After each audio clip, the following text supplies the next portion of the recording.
Now, were you born and raised here in Morgan County? No, not really. My family is from Morgan County, and I think I was born in Lexington. Lived in Michigan a while and a few other places, and come back here. I've been back here pretty much most of the time since about early 60s. Okay, well, you've spent a good bit of time here then, haven't Oh, you? yes. I worked away a little while, but... You're back again. All right. What's the best place you ever lived? West Liberty. I knew that.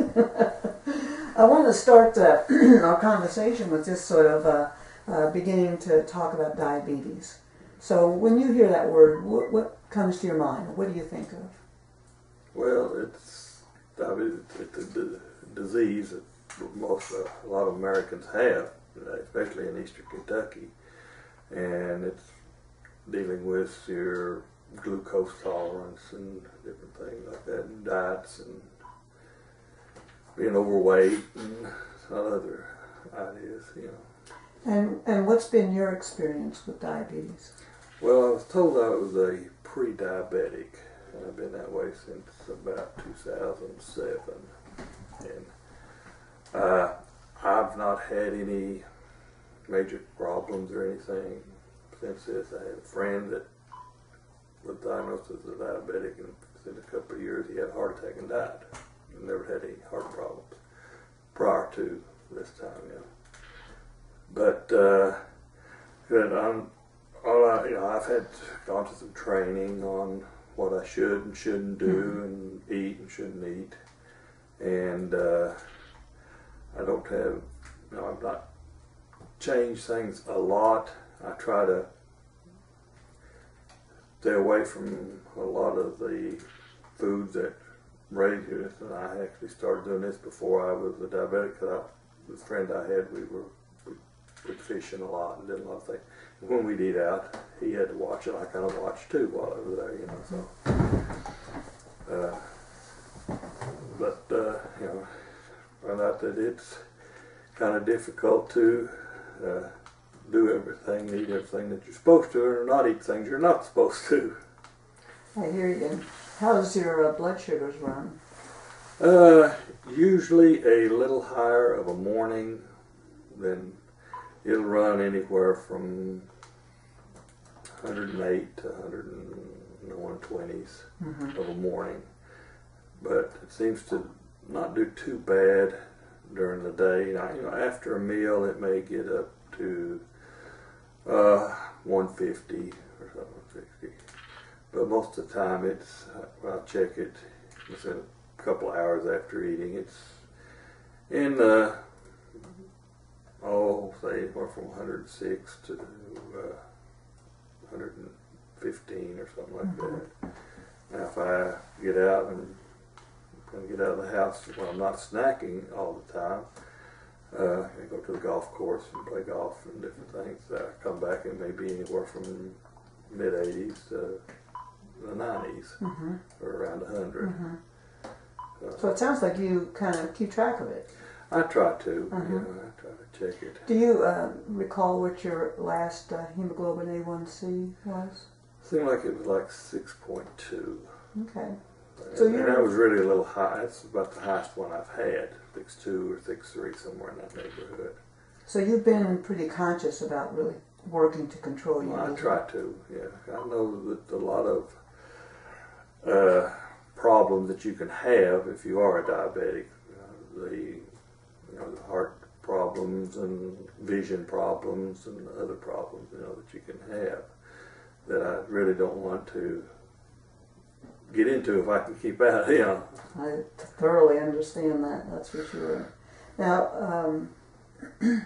who gives you the most support in your family to help you control or manage your disease? Well, it'd have to be my wife, because we've only got one son and he doesn't live with us now, so he's the only one really that has much control over what I do, And what does she do that you find really supportive?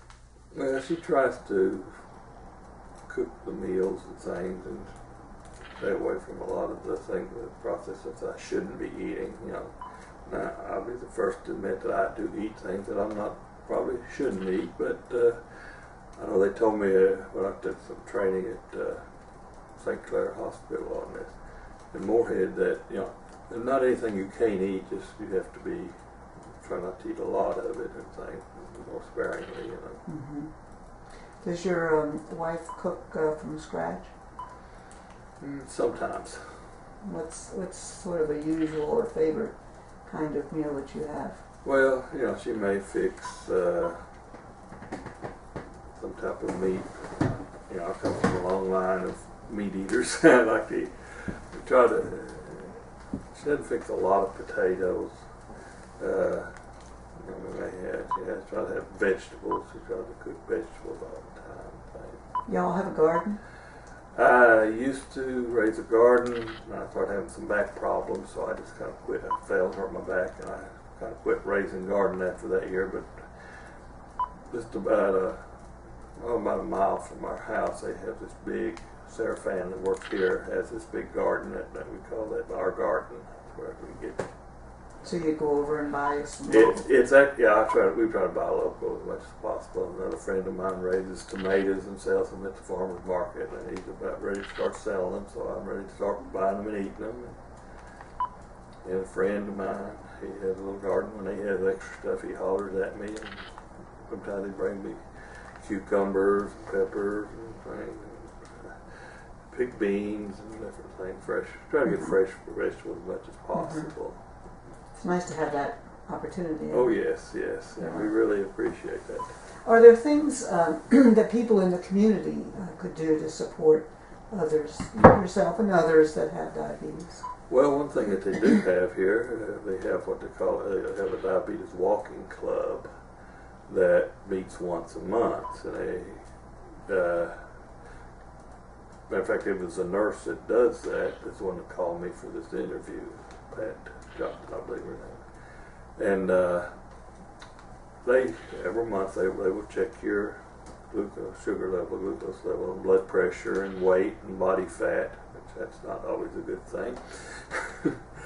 But I think we could have more programs for people that have diabetes. I know my wife, of course, she's retired from the electric company. I know their insurance, they had a diabetes awareness program yesterday morning for their work hands, and the people were retired and insurance-wise things. Things like that I think could help, and then run more activities and things for people to do. Walking is good. They've got some great parks here to walk in. I haven't walked as much in the last few months. I have a foot problem. It's kind of hard to walk when you've got a foot problem, So. Have you been to a podiatrist? Yeah, I got plantar fasciitis. I've had it about 7 months, but it's doing better now. It's getting better. Good. Yeah, I try to exercise. I know when I was working in town, it was real handy, and I would walk like 5 days a week. Anywhere from 2 to 6 miles a day, and then I was playing volleyball 1 to 2 nights a week, and then lifting weights for about 4 to 5 days a week. Since I've retired, it's not as convenient to come back and do a lot of those things, and so I try to do things more at home and things now than I did. How do you do it at home? What do you do at home around home that's? Well, sometimes, especially when I'm walking a little bit, I do a lot of push mowing with a lawnmower, and there are some big areas that I use a lawnmower, but I always try to do my yards around the house with a push mower that doesn't look better, and that gives me the exercise too. Sure. And then I've been doing I think what's real good is these week programs that they've got some real good exercise programs that you can, and it tracks what you're doing, and you can. It tracks your weight and everything. And if you're not careful, you call it a weed? Wii, W-I-I. The Wii. Okay. The Wii program. Okay, on the video game. Yeah, they've got some real good exercise programs. Sports active things. And if I do about 30 minutes on it, you are definitely sweating very well when you get off of it. I think I overdid it. The reason I got the plantar fasciitis in my foot there for a while. You do it by yourself, or? Yeah, pretty much. At the time, my wife was still working, and I would, every morning and things, I would do it while I was there at the house, you know. I haven't done it as much lately, like I said, but she's retired and since then, and we don't get out and do a lot of walking and stuff now, which we need to start doing more of. You know, there's quite a bit that we can do. I need to walk my dog and things like that. Yeah. That's a good thing too. Do you belong to any groups here in Morgan County? I belong to the Kiwanis group, which has some of the parks and things. We have the swimming pool and various things, which are very good. And like I said, we've got a group of what we refer to as old men's volleyball. We play on Monday nights. It's supposed to be 45 and older group. My wife one time got after me for going playing volleyball, and I explained that I was too old. I said, well, honey, I'm the youngest one there. At the time I was, you know. But, you know, we, like I said, belong to the Kiwanis and do some things. So do you think that there's things that groups like the Kiwanis can do in the community to help make people be more aware of the risks of diabetes? Oh, I'm sure there could be programs that they can get back. The Kiwanis works, our big thing is primarily with children, and as you know, right now, children, more and more children are getting the type 2 diabetes, so, you know, that's a good program. See, we also provide the swimming pool, here in West Liberty, and that allows kids there coming in, and we have some free nights and different things, work with the different program groups around for provide access for kids and things to do that. And, you know, there's some other programs that we could do, I'm sure, if somebody would just kind of push it a little bit. Nobody's really pushing it that hard right now, but things that we could do, I'm sure. How does Kiwanis raise money for the activities you do? We have, you know, fundraisers. Probably two of our bigger we have a couple of horse shows that we had one here last month. We've got another horse show coming up next month, and then we have a food booth at our sorghum festival, and so we have a few fundraising type projects, you know. Do you participate in the church? We go to the Baptist church here in West Liberty, and you know, don't do a lot of extra activities in those. But they do. At one time they did have some exercise programs and things. If when you think of the people you go to church with, are you the only one with diabetes? I'm sure I'm not, but I don't know. You know, it's not something that's talked about too much there at the church, so I don't know whether. I do know the pastor has diabetes. You know, he's kind of like myself. He's overweight. He's had it for several years. And do you all have those nice church dinners? You know, Yeah, they do. We've not been going to the church dinners and things. Well, if I get too much temptation, I eat way too much. You know, I try to stay away from most of those type dinners as possible. Do you eat out very much? Or? Not a lot. I think like yesterday we were really around town here about lunchtime, because it was close to my dinner time. We did stop and eat a bite here in West Liberty. But you know, if we go out, we may eat somewhere, maybe once every couple weeks or something. So no, we don't eat out on a very regular basis. You know. So you kind of have more planned meals. Yeah. Especially now that your wife's retired. Yes. Yeah.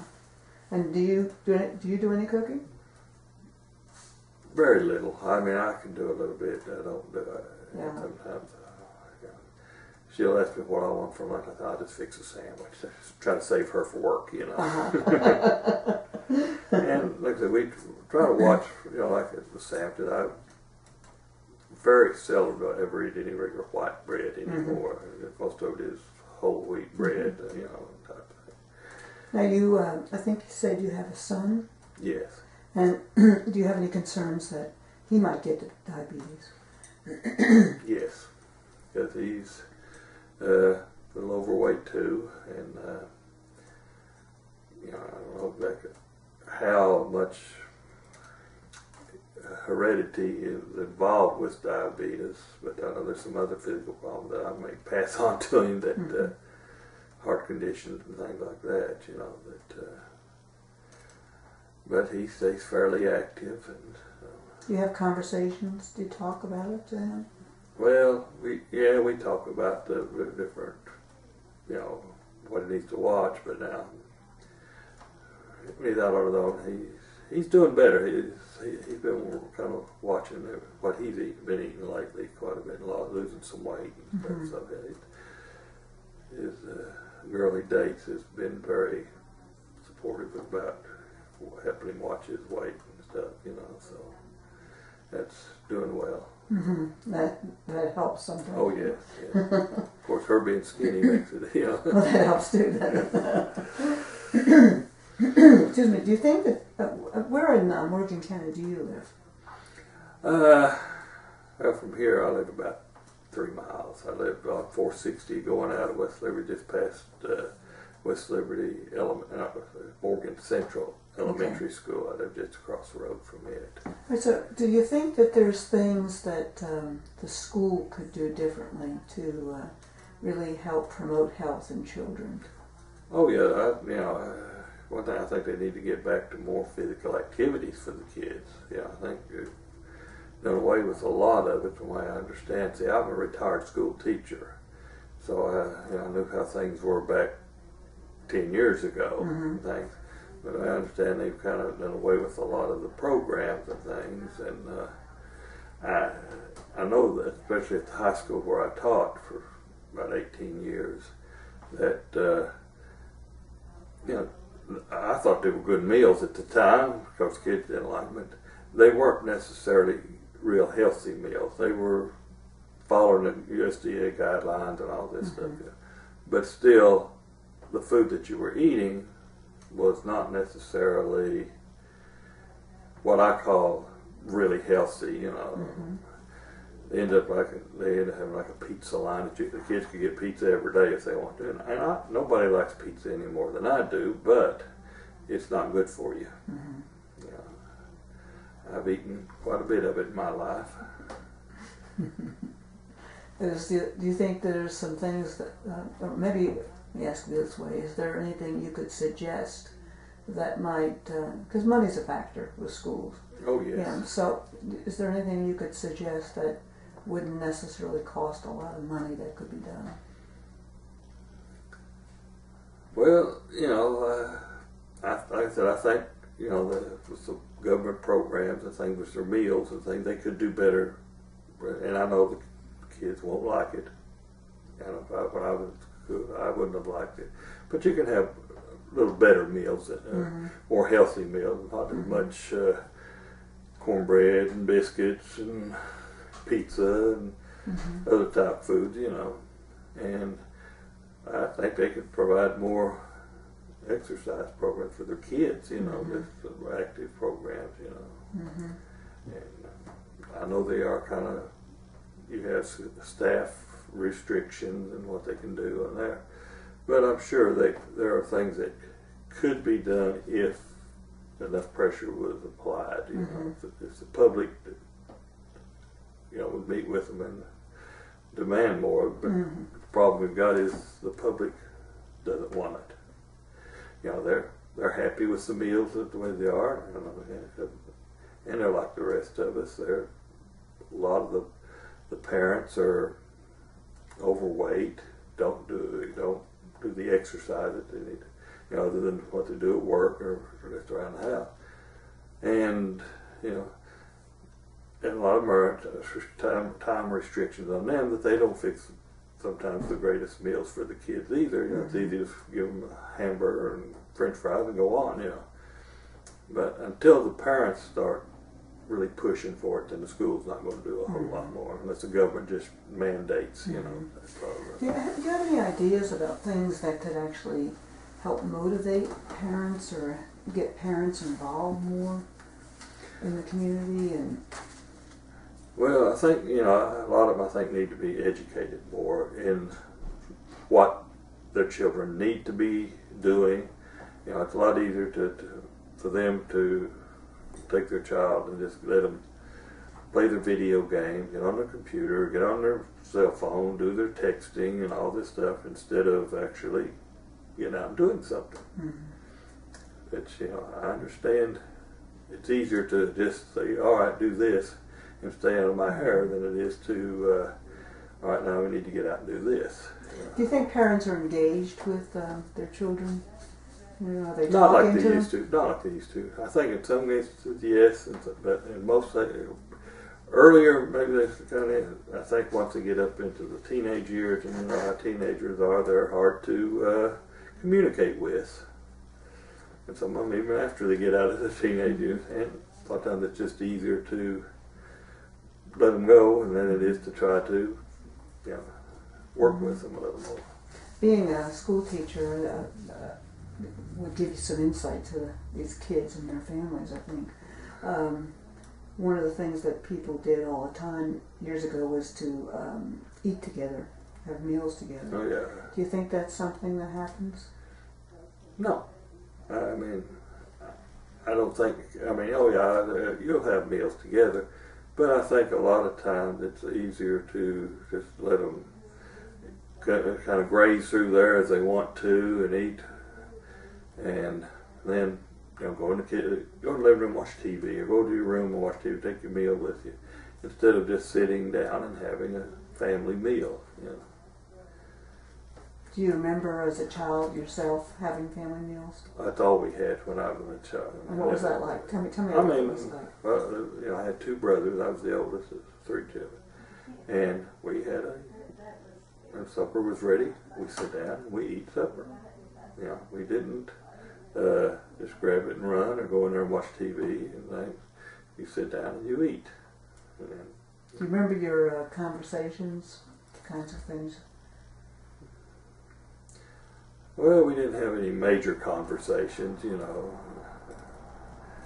wasn't. He didn't do a lot of major conversing about things, Most times his conversations were one-sided.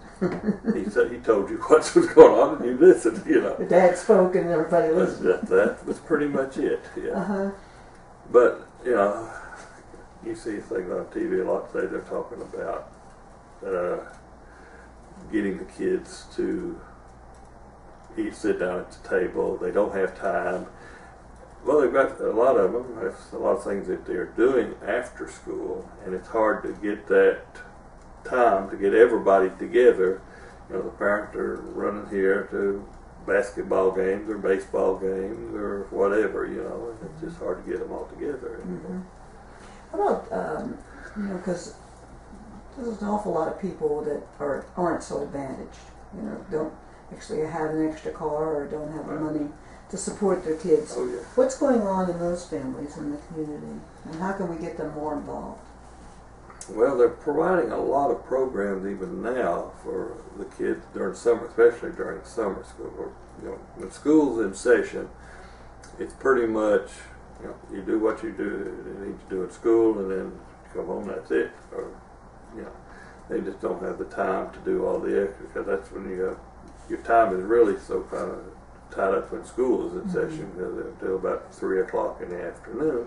And then if they have after school type things, then the parents just can't, the time they get them home, then you try to rush to get a meal in, and then by that time they're ready to play their video games or call their friends or do whatever else they need to do, I think I've pretty much asked you everything I really need to. Is there anything I didn't ask you about living with diabetes or concerns that you have that you'd like to share? Not really. It's just you got to kind of adapt your lifestyle.